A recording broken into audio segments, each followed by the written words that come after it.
Please understand that you are not destined for anything. I think a lot of it is in like religious standpoints that's constantly being purported that you are destined for good and you are just need to find your purpose. BS. BS. Okay? BS.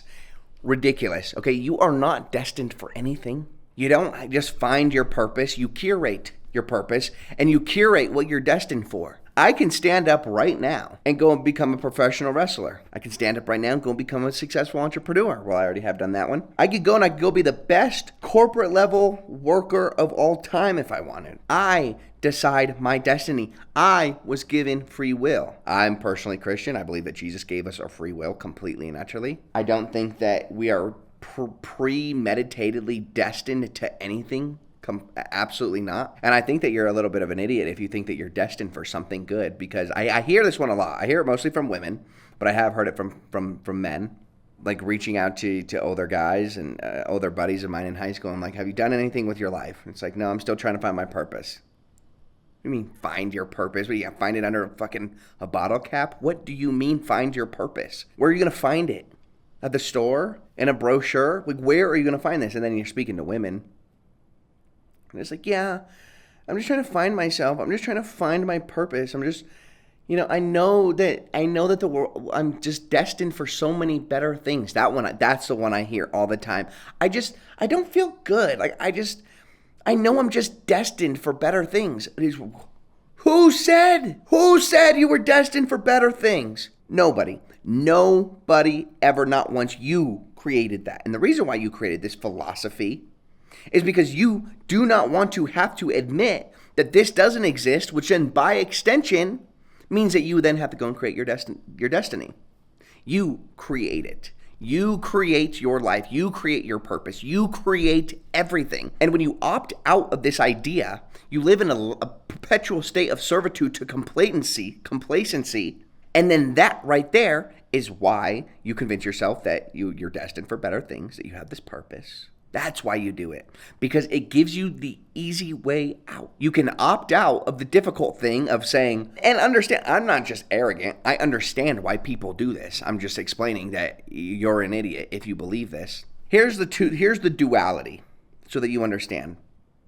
One, I am destined for something good, so I'm going to sit around and wait for the thing that I'm destined to be good at to show up at my front door, or I find it under a bottle cap, or I find it at a grocery store, or I find it in a brochure or magazine, or I get thrown the gold nugget that I've always been, destined to have. Or I say, okay, I'm not destined for anything. I have to go out and I have to just try and find what my purpose is. I have to go and create my own purpose. But how do I do that? Where do I start? What does that even mean? What do I do? That's difficult. That is super difficult. That's a difficult question, a very heavy loaded question that you have to then go and answer. I understand. I'm not ignorant. I know why people do it. It's so much easier to just opt out of the difficult one and then just grab a hold of the easy one that everybody believes in, because then everybody you talk to, it makes sense to. That's the biggest one I think that a lot of people struggle with. It's like everybody holds this exact same mental mind model that everybody is destined for something good. And when enough people believe that, you almost feel good following the crowd. As you know, people are crowd followers. Not very many people are crowd leaders, okay? There are very few leaders. And I know this because one of the psychological triggers for people buying certain products is the fact that other people have bought it too. Most people do not want to be the first person to do something, because it scares them. They would rather be followers.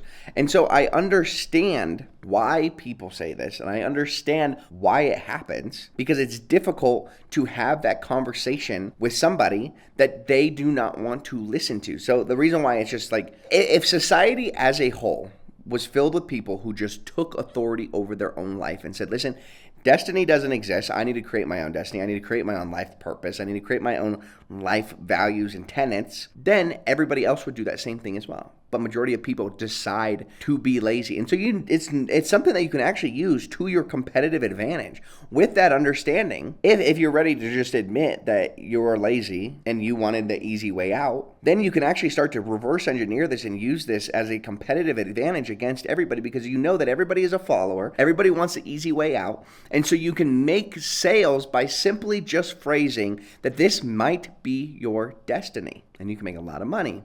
Just rewording, taking advantage of people who believe in this, essentially, right? You can make a lot of money when you just think outside of the box. Most of the people nobody's going to even watch this video. That's the funny part. Nobody's even going to see this video. It's going to get like 12 views, right?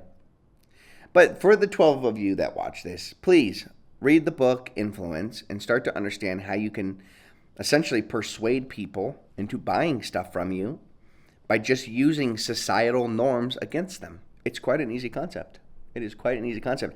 It's funny, you can also think of this concept and how brutally it happened when COVID came around.